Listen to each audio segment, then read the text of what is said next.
when I took the check ride, we caught on fire, so it was cut a little bit short. See his cub there? And let's see, I've had an engine blow up on one, been on fire actually 3 times in one of these. Twice in the air and one on the ground. One on the ground wasn't too bad.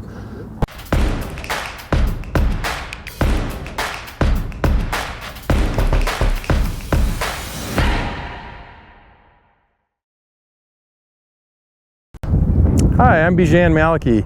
We're down at Casa Grande Airport, just south of Phoenix, Arizona, and we're with this 1945 consolidated privateer PB4Y-2. I'm fortunate enough to manage our flight department at U-Haul Aviation. Our CEO owns this airplane in conjunction with his brother. We use this airplane to foster goodwill with children and get them excited about aviation and military history. We take it to air shows around the country, and I'm fortunate enough to get to fly it. Let's talk a little bit about the airplane. She was built in 1945, was in Goodyear getting outfitted with machine guns. When the cease of World War II happened, the end of the conflict, the airplane was dispositioned to the Coast Guard. It did search and rescue missions. These airplanes were used, originally the design intent was for the Navy to use it as a maritime patrol airplane.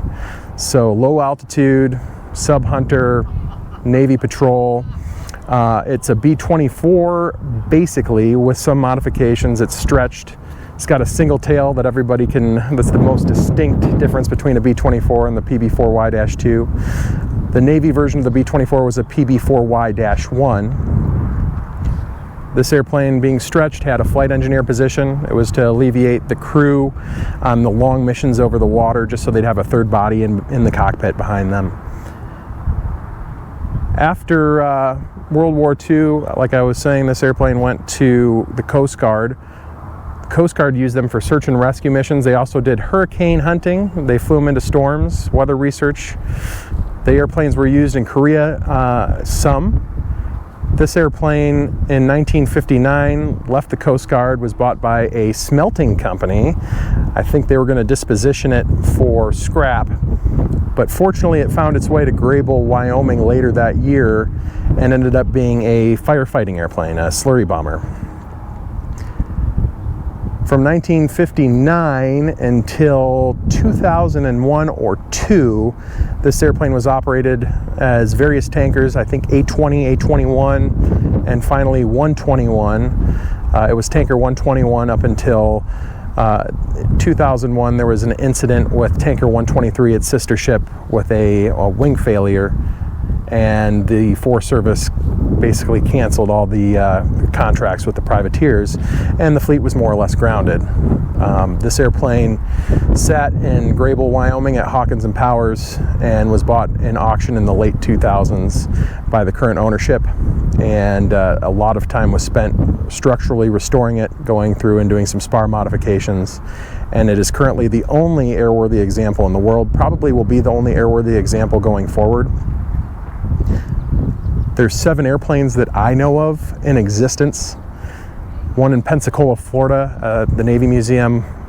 One in Ypsilanti, Michigan, that was a tanker, also from Hawkins and Powers. It ended up landing in the ocean outside of Vancouver Island. They cut that airplane into pieces, moved it to Ypsilanti to the Willow Run hangar, and reassembled it. There's one in Yanks Museum in Chino, California, that was ferried down from Hawkins and Powers. There's Tanker 30 that's down in Pima at the Air and Space Museum. There's 2 in Grable, Wyoming, and allegedly there's one floating around down somewhere in South America. Who knows what the condition of it is today. So why don't we walk around the airplane a little bit. Some differences that everybody will notice from original pictures. If you look at maybe pictures of the tanker in Pima Air and Space Museum, well, actually that's a Navy configuration airplane now, you will see the engines and the nacelles are very different from what we have.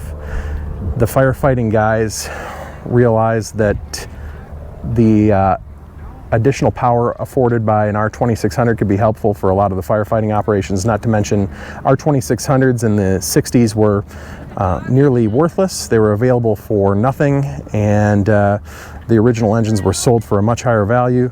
They took the 2600-35s basically off of a B25 with the cowling and the short stacks, installed them on the airplane, and it's actually STC'd and makes it a super privateer.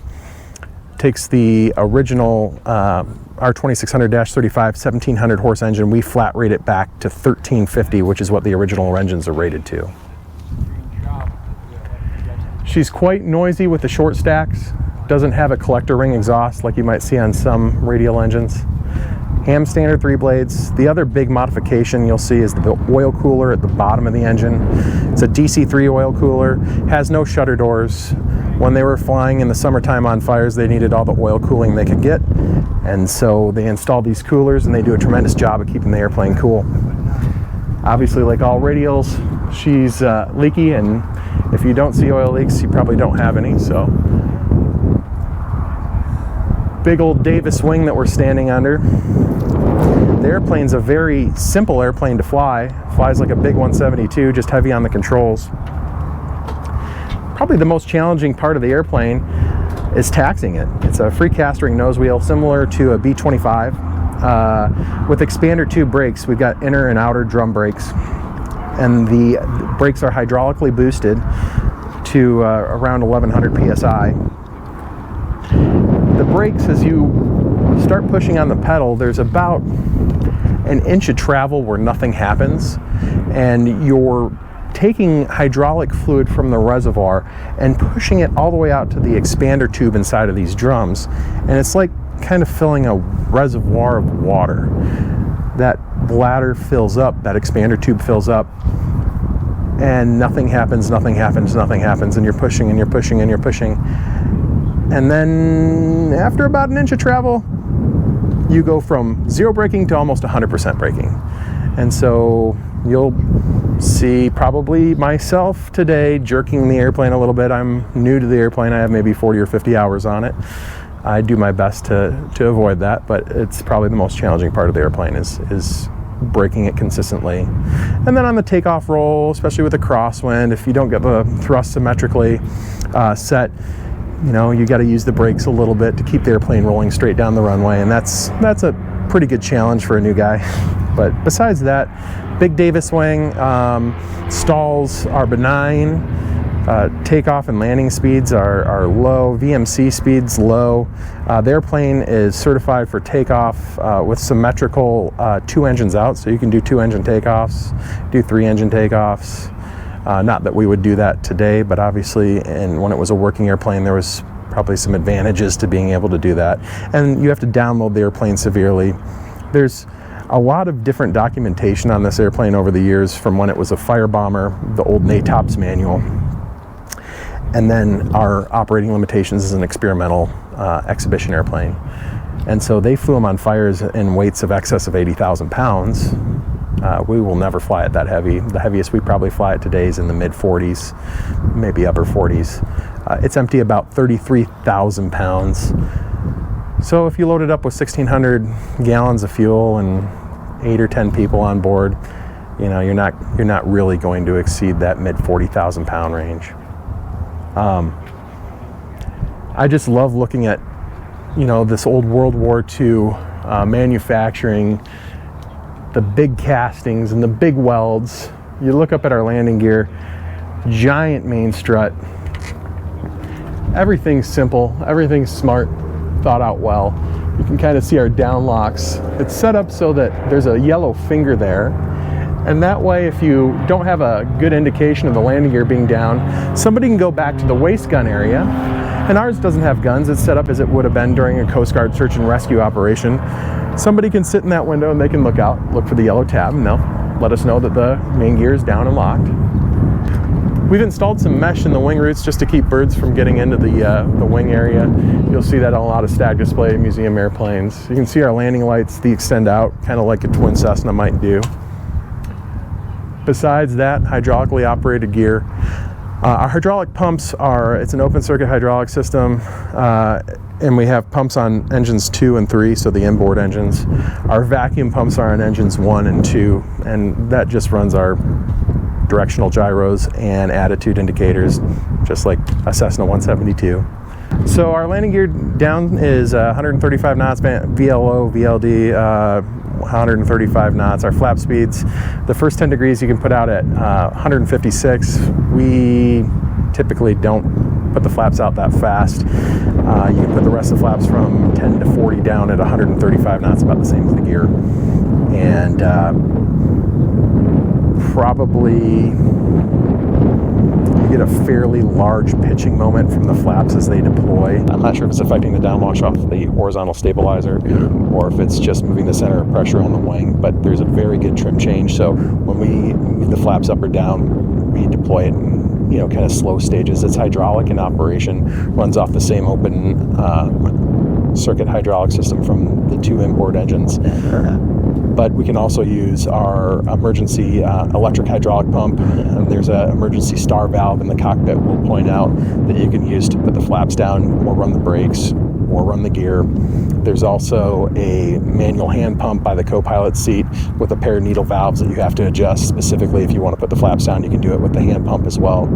We can also put the gear down. There's a manual crank to put the main landing gear down. We'll show you in the back of the cockpit. And then the nose gear is the most fun part of a manual extension.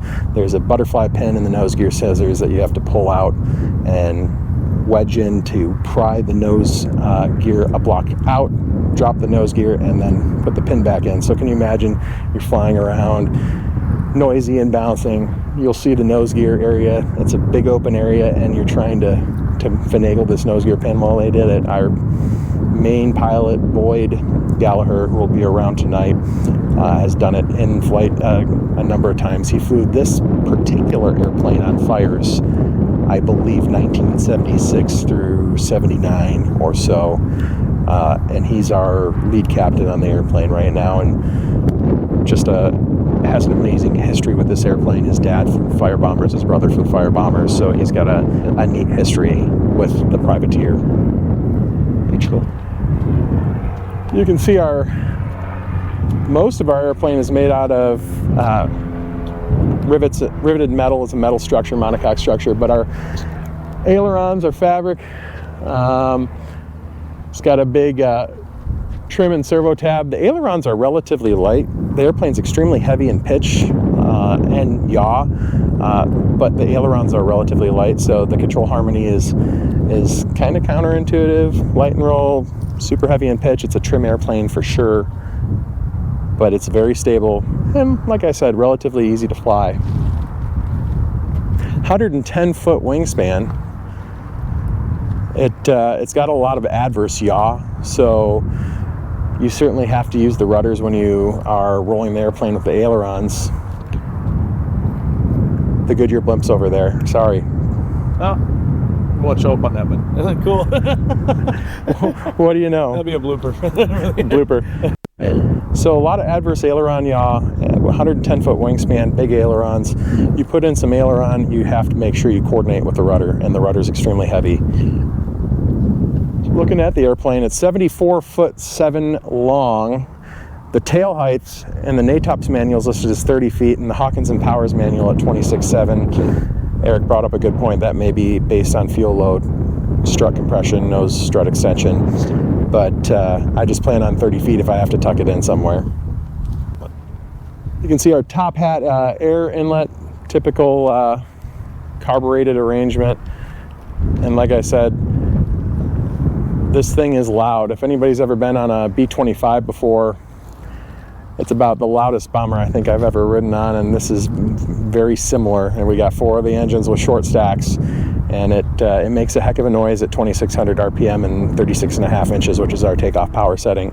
We are derated from the original 1,700 horsepower in the engines to 1,350, which is what the original installation was. They did that for VMC purposes when they were certifying it. I think the fire guys probably disregarded that limitation and ran the engines at 41 or 42 inches. But 36.5 is our takeoff limit, and we use 36.5 for our takeoff, and our climb schedule will pull it back to 32 inches and 2200 RPM, and then 30 inches and 2000 RPM.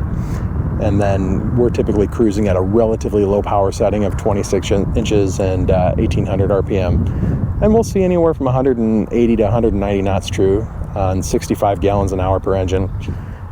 So it's efficient. It's a good traveling ship, you know.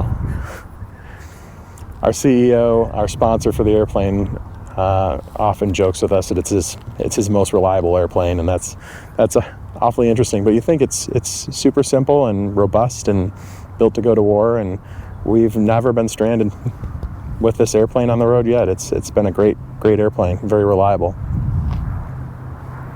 So you can see there was a tail turret at one point on this airplane. There was a waist gun position on the side, ball turret on the bottom. We like to pay homage to the multi-mission role that this airplane flew. So the firefighting, the Coast Guard search and rescue. And that's where this airplane spent most of its life, so it's reasonable to have the large viewing blisters on the side rather than the gun blisters, and it really makes for a nice ride back there because you can see everything. Super distinctive difference from the B-24 is this large straight tail. I think Ford had an experimental B-24K that they put a straight tail on. There was a couple of test versions of the B-24 with a big straight tail, and I think the B-32 Dominator ended up getting the straight tail, which was an evolution of the B-24.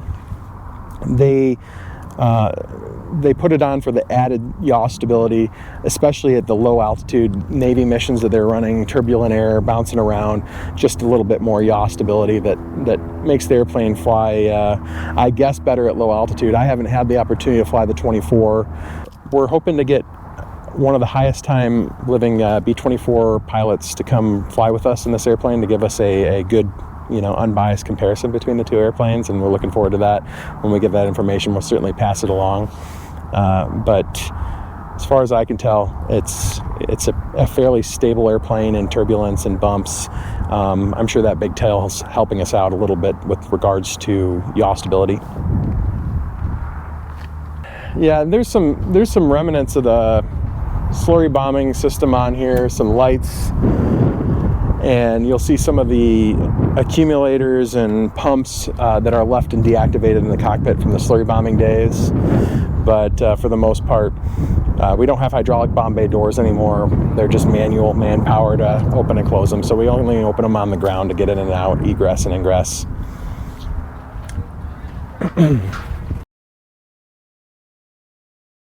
And this Naka scoop was used for airflow vent for the slurry bomber tanks that were in the bomb bay. So that really doesn't go to anything anymore. This airplane, originally when it was in the Navy, had a putt-putt APU in it. Hawkins and Powers had put a different version of a putt-putt in the airplane up in the nose. We couldn't find paperwork for it, and the FAA said, nah, let's just pull that out. So we don't have an APU in the airplane right now, but not a big deal. With modern batteries, we've got plenty of electrical capacity to get it started on the road. And yeah, you can see some of our fuel system piping when we climb in the bomb bay. We've got a sump on the inboard portion right here for the tank, and then 3 sumps on the side for selector valves and bunch of plumbing that you can see hanging down from the roof of the bomb bay. It's kind of fun to get in there and take a look at it. We'll get there here in just a minute.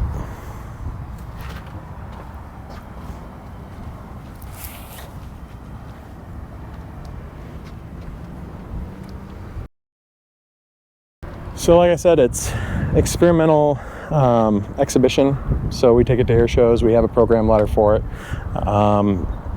Couple of changes. If you search the internet, you can see when it was Tanker 121 and painted orange and white, there was a ladder on the side to climb up to the cockpit. Those rungs have been removed, but we got some nose art on here to pay homage to the firefighting, Smokey the Bear, Coast Guard, Navy, our Buno number. One of the most fun places to ride in the airplane is in the nose position. You get a unobstructed view of pretty much everything from here. World's going by at a relatively rapid pace when you're down low to the ground like that. One of our pre-flight items is climbing up into the nose gear well, so we might want to take a knee to get under here. So we're looking at our shimmy dampener, nose gear actuators, nose strut, and up behind this door is usually closed when we're at a show just to keep people out that aren't supposed to be in here. But we let people crawl through the airplane at air shows as much as possible, and we'll let kids climb through this nose gear well and slide out through the nose gear, and they get a great kick out of that. But if I can climb up here,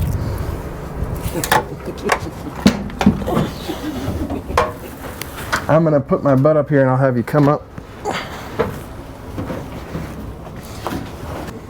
So again, the view from the nose gear bay is, sorry, not the nose gear bay, the nose gunner seat is spectacular. And you can see some of our control cables down here, hydraulic hoses for the brakes, all the plumbing. And behind this door, we've got 2 nitrogen accumulators for our brakes. And we'll check the pressure gauge on that. We want it to be 450 psi nominally.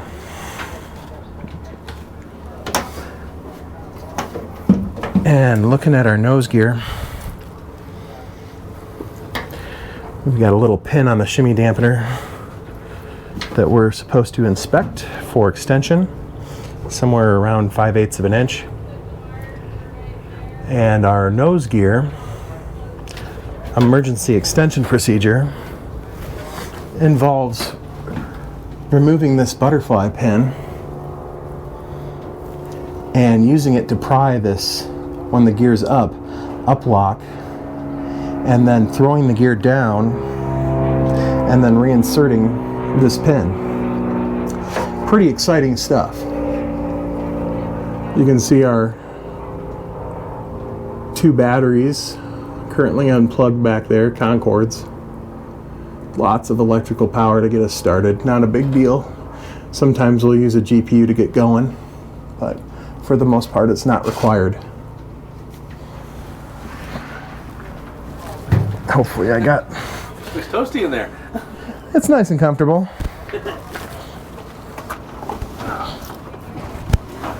Tail turret position, very small, very compact. Obviously people have gotten bigger over the years. It's kind of fun trying to crawl back to some of these spaces. Really good view of the world as you sit in the tail and the world goes by, but you're sitting really far back, so the guy in the back here certainly feels every yaw and pitch moment compared to somebody sitting closer to the CG. As we move up the airplane, more or less the same as the other side. This big horizontal stabilizer, big elevator, big trim tabs. You can see a little bit of leading edge damage, just probably rocks getting kicked up from the tires. They used to fly this off of dirt and gravel and all kinds of unimproved fields when they were flying fires with it. Our awesome view out of the side window. We've got 2 bench seats back here. That's where the VIPs ride. Looking at the wing from the backside, you can just really notice the camber in the wing. It's a big, thick cord. You can see that spike sticking out the top. That's a fuel vent.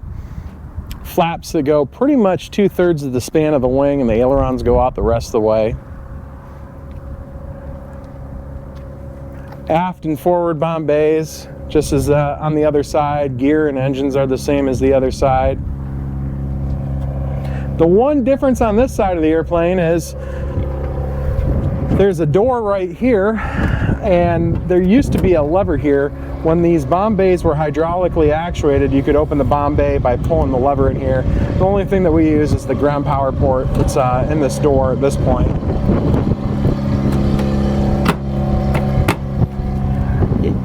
As I mentioned earlier, this nose, compared to the 24, is 7 feet longer. That was to accommodate the flight engineer. for when they were doing, 12, 18-hour missions over the ocean. When it was in the Navy configuration or Coast Guard configuration, I'll have to review. The fuel tanks were set up differently. It had self-sealing fuel tanks like most military aircraft did. And I want to say 2,250 gallons in the wings, and then usually several 800-gallon tanks in the bomb bay, so they could fly forever. If you're at loiter power settings, I think the book gets down to 40 gallons an hour an engine, maybe 35 gallons an hour an engine. So 70, 140 total. And if they had, 3,000 gallons on board, they could go 18, 20-hour missions, more than I'd want to do. But pretty amazing, pretty hardy people. Speaking of which, why don't we go up into the bomb bay and take a look around the inside of the airplane?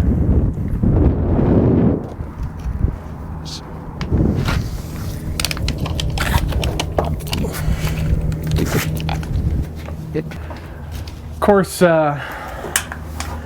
bomb racks, fuel bay, it was a slurry bomber tanks would have been in here back in the firefighting days. You can see some of the spar mods that were done over the years. The wings are wet wings now, 1,600 gallons, 400 gallons per tank. It has 40-gallon oil tanks for each engine, but we don't run it over 35 for cavitation and air bubbling, and we'll let it get down into the high 20s basically before we top it off. But yeah, it certainly uses some oil in terms of gallonage. And you can see our fuel lines coming down from where they collect, goes up forward into these little collector tanks, and there's some sight gauges on the other side.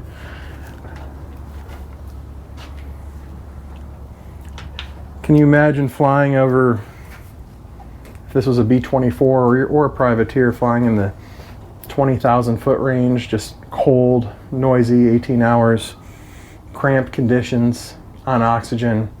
A lot of very, very tough individuals to get that job done. Tougher than me, for sure. I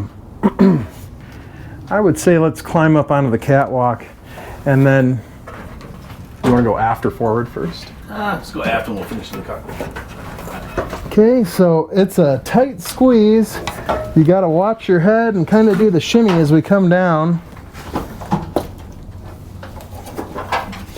I have to turn sideways, kind of scooch my way through.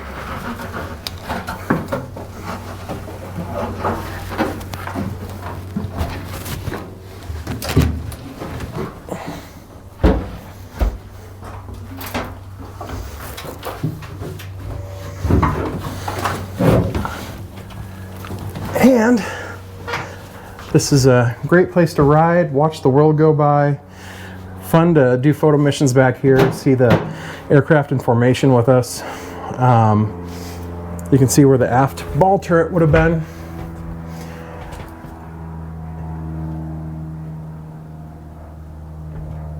We just strap gear up here now. We got a tow bar that we take with us when we go on the road. Escape hatch up top. And then coming aft, we've got an ingress-egress point here. And then we go all the way up into the tail. Just kind of got to watch where you step. And we do have another ladder here.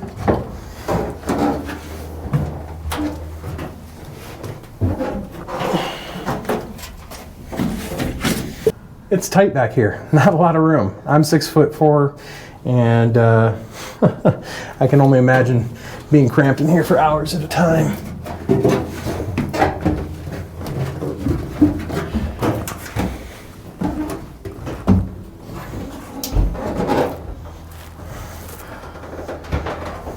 There's a great house in here with those windows, huh?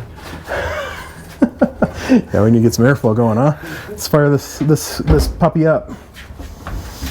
Oh, going back through the bomb bay.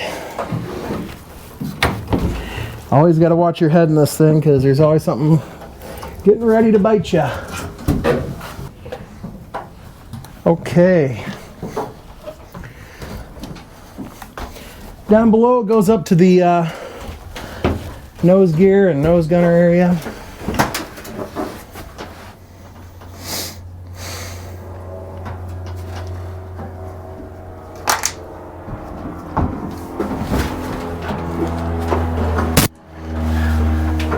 So, welcome to the office. We've got some of the remnants from the firefighting days behind me. Some accumulators, manifolds. All this was set up for when it was a slurry bomber. It's been deactivated. We just keep it in here for the history purposes. Behind you, you got a fuel sight gauge. I love the old World War II labels and placards. That fuel manifold is not to be trusted. So we get out and stick the tanks before every flight. You can see our fuel selector valves on the back. And that's kind of an interesting arrangement. You can see each engine right now is set tank to engine, so that means each engine is pulling out of its respective tank. You can also cross-feed from various tanks to various engines, and you can shut the fuel selector valves off. So it's quite unusual for us to have to do any cross-feeding to balance fuel or anything like that, but back in the day they certainly would. We more or less are always tank to engine unless we're doing long training missions where we're shutting engines down. We got our hydraulic fluid reservoir. I believe it's 17 gallons of 5606 in there. And it's got a reserve standpipe. You see on the left side there's a fitting coming out, and that keeps 7 gallons in there for emergency reserve. Should you get a leak in the system somewhere, you can open up the emergency valve there and you get the extra 7 gallons of oil, or 5606 I should say. Coming down on the left side there's a filter, and that red valve is the star valve. Basically that allows in the closed position the hydraulic pumps on the number 2 and number 3 engine to run the hydraulic pressure for the brakes, the flaps, and the gear. If we had both of our engines fail on the inboard position, or if we lost the hydraulic pumps on the inboard positions, we could open this star valve, and then we've got an electric Pesco pump that we can use to control all of our hydraulic systems if we found ourselves in that emergency. So there's a number of redundant ways to lower things and deploy things. That nose gear we showed a little bit earlier where you have to release that butterfly pin. There's also an emergency main gear crank here. You can see the instructions, lowering landing gear emergency instructions. So basically you break that safety wire on that crank and you crank it about 30 times. Brake safety wire on gearbox handle, crank clockwise, approximately 30 turns to lower the main gear. See instruction card hanging just behind and left of the nose gear enclosure to lower the nose gear, and that's where you go pull that butterfly pin, pry the up lock, throw it down. And so that's basically turning that crank at the back that goes out to cables in the wings, and it basically pulls the up locks so that the main gear can more or less free fall, and then you can, slip and shimmy and cocoa puff, whatever you want to call it, to make sure that the main gear gets down and locked. But wait, there's more. Coming forward, another turret here. There was an observation port there for navigation, celestial navigation, sextant port. Robert has one of those. And our top hatch, somebody's usually waving from here when we taxi in. And coming up to the, as David would call it, the office.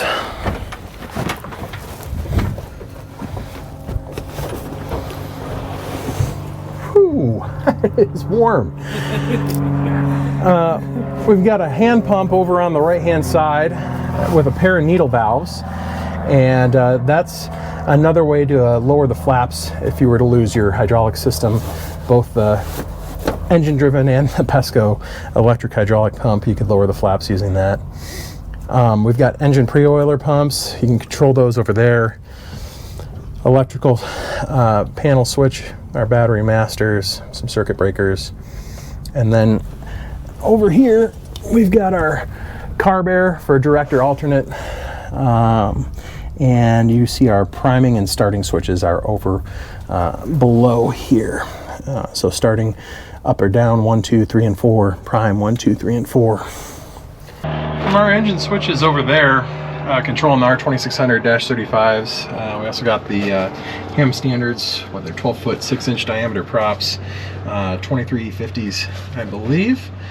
We've got fire bottles, fire detection system, prop feathering switches, firewall shutoff switches. Our cowl flaps are electrically controlled, have electric actuators. We have hydraulic props, but they're electronically controlled, so we control the prop speed with these switches. Engine fuel pumps. Got 2 inverters. The inverters run the engine instrumentation indication system. Landing lights, 1 on each wing.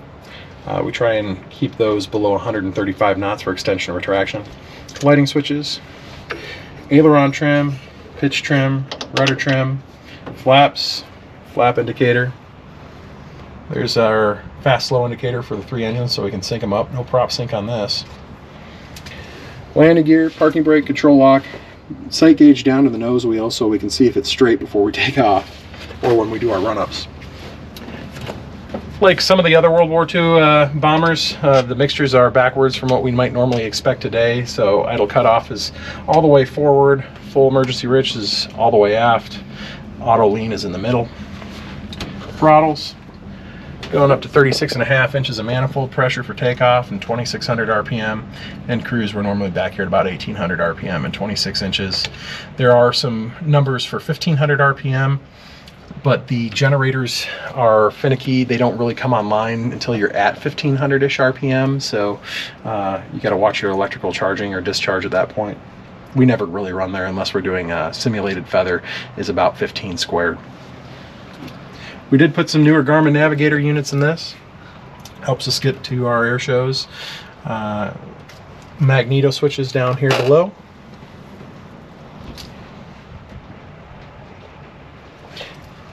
Big old rudder pedals, brakes at the top. Normal 6-pack hydraulic indication gauges. So that's when the loading valve's closed, that's our hydraulic pressure, and that's the pressure in the accumulators right now. And we've got an electric hydraulic pump to run the brakes before we start the engine if we need to. So if I turn the batteries on, I could bump that forward and it would work. Coming around on the left side, just some more electrical switches. We got a little bell to ring for people to return to their seats. Fairly simple cockpit, pretty straightforward to fly. I think that's about most of it. We do have an alternate air or an alternate static source switch up here. We did get a mud dauber and a pita port at an air show once during a day when we just had the cover off for a few hours and had to use the alternate switch. But besides that, it's just a big heavy airplane. You can see there's the old firebombing retardant drop switch on the yoke, and she just kind of lumbers along. It's really fun. A lot of fun to fly. Privilege and an honor. And my great uncle was a B-24 crew member in World War II, and he would tell me about the missions. He flew the F-5 photo reconnaissance version. He was in the 10th Mapping Combat Squadron in the Pacific Theater, and they had the bomb bay full of fuel, and they would fly for hours and hours and hours and hours doing mapping missions. And I always wondered what that would be like, and I'm so lucky to be able to do this. It's probably the closest I'll get, most likely, to a B-24. And every time I get to go in this thing, it just makes me think of him and all the guys that served. And we're so fortunate that we have Joe and Mark Schoen of SAC Holdings and U-Haul to support us. They are very down-to-earth, straightforward people, and they support this mission because they believe in aviation, they believe in our military heritage. Joe's father founded U-Haul after World War II, after he got out of the military, because he saw a need for veterans to move their stuff back home, coming back from World War II, and that's how U-Haul was founded, and this is kind of a great homage to that history. So just lucky to be here. It's very, very cool. Well, I am Robert Kropp. Last name is spelled Kilo Romeo Ocean Papa Papa, if you needed it. Just to tell you a little bit about the PB4Y and my particular role, I guess the Navy would have called my position plane captain, and that sounds a little lofty. What that means in fancy Navy talk is aerial engineer. And I've been lucky enough to be with the team since kind of acquisition of aircraft and inception of trying to save this big old beast. And it's been a wonderful ride of about 20 years. But so how this started for us with the team really rolls back to an unfortunate incident in July of 2002 when Hawkins and Powers lost Tanker 123 due to a mishap up in Colorado. The fast forward button on that story is Hawkins and Powers wound down. It divested itself of all its business interests in its airplanes, and about 2004, 2005 was when Joe Schoen stepped in with a vision to preserve this airplane and operate it, and I came aboard at that point in time. Was lucky enough to have fallen in love with the Privateer and the B-24 Liberator several years prior. Spent several years around the Collings Foundation. I had some wonderful experiences with the folks who operated the B-24J, and took some of that knowledge over to where we're at today here with this particular airplane. So that, in kind of a nutshell, is where I am and how I come into the picture with this particular airplane. And it's been a wonderful adventure. So what you see here today with the Coast Guard variant of the Privateer is kind of unusual and kind of unique.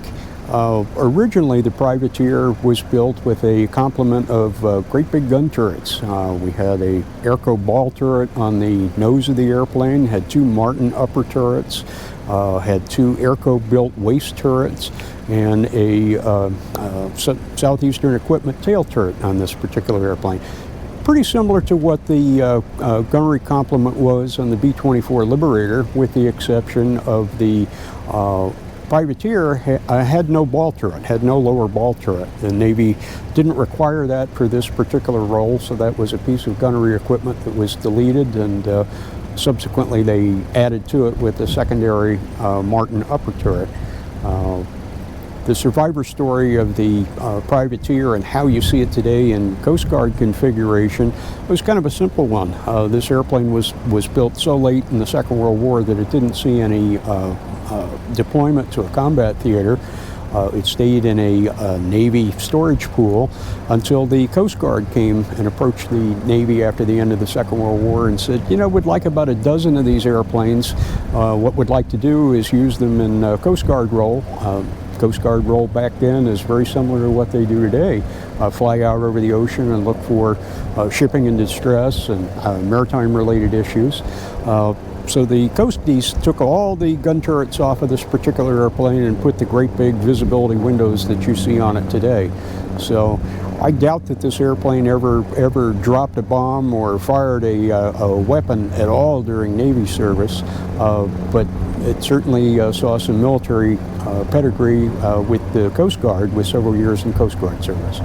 And how it survived beyond that is kind of a unique one as well. When the Coast Guard was done with this airplane, having put about 700 hours on it, they sent it back to the Navy, and the Navy, of all things, sent it to a naval disposal yard over here in Phoenix, Arizona, actually the Litchfield Naval Air Facility. And the Navy at the time was cutting those things up left and right. And this was the period of the late 1950s. And we had a couple of entrepreneurial guys that came down from Wyoming that were interested in turning this type of airplane into a spray platform. They were very successful in using old military aircraft in spray and aerial application work. And about that time, the Forest Service was coming forward with contracts to try to fight forest fires with aircraft. And that's exactly how and why this Privateer survived.